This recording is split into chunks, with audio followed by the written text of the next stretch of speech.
Look at the projections for the next 50 years, and you will usually see the same major threats dominating the conversation. We worry about the fallout of artificial intelligence or the escalating pressures of a changing climate. But hiding behind those headlines is a quiet crisis that is entirely biological. As a species, we are simply no longer having enough babies.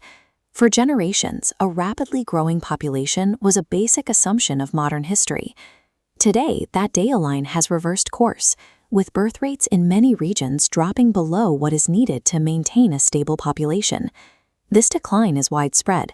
The numbers are dropping across highly developed nations in Europe and Asia, and they are quickly following suit throughout the developing world. The data points to a clear behavioral shift. Young adults are actively choosing to wait a decade or more to have children, and millions are deciding to opt out of parenthood entirely. Millions of individual decisions are aggregating into a demographic shift that will shrink workforces, deplete tax bases, and leave fewer people to drive the innovation our global economy relies on. To understand why this is happening, we have to look at the prosperity paradox. As the modern world developed and generated mass wealth, the financial stability required to start a family actually moved further out of reach for the average adult. Before family planning even enters the conversation, most young adults are focused on clearing away the heavy burden of student loans and early consumer debt. Clearing that debt requires navigating a highly competitive job market. Careers have become intensely demanding, stretching out the years required to reach basic professional stability. While incomes have risen, the necessities of raising a family have inflated faster. The raw costs of adequate housing, funding an education, and paying for healthcare consume a massive portion of an average paycheck. Add in the shift toward expensive urban living, a natural change in personal life priorities, and a baseline anxiety about the future of the world. Delaying parenthood is a rational survival mechanism. People are simply trying to navigate an intensely expensive landscape. But here lies the central irony.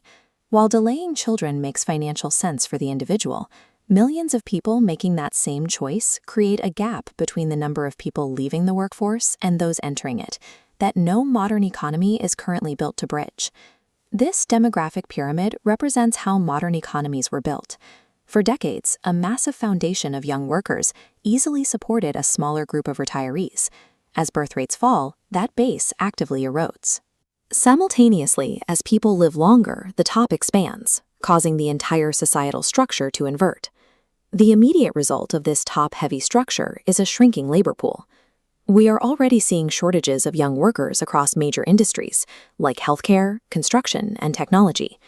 That mathematical pressure strains national healthcare and pension systems.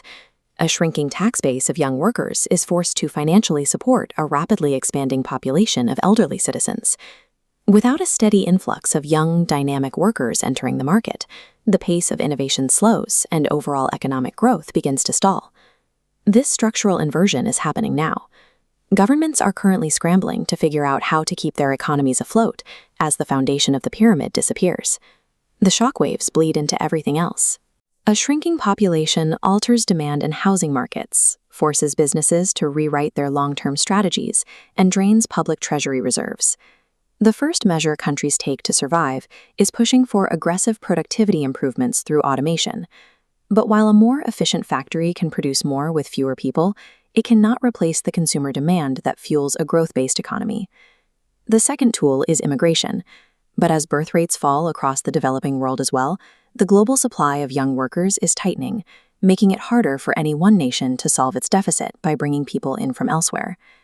These macroeconomic patches manage the symptoms of a shrinking workforce, but they do not address the root cause of why citizens are unable to have children in the first place. Without addressing the systemic reasons people are opting out of parenthood, these policies only manage the decline rather than reversing the demographic math.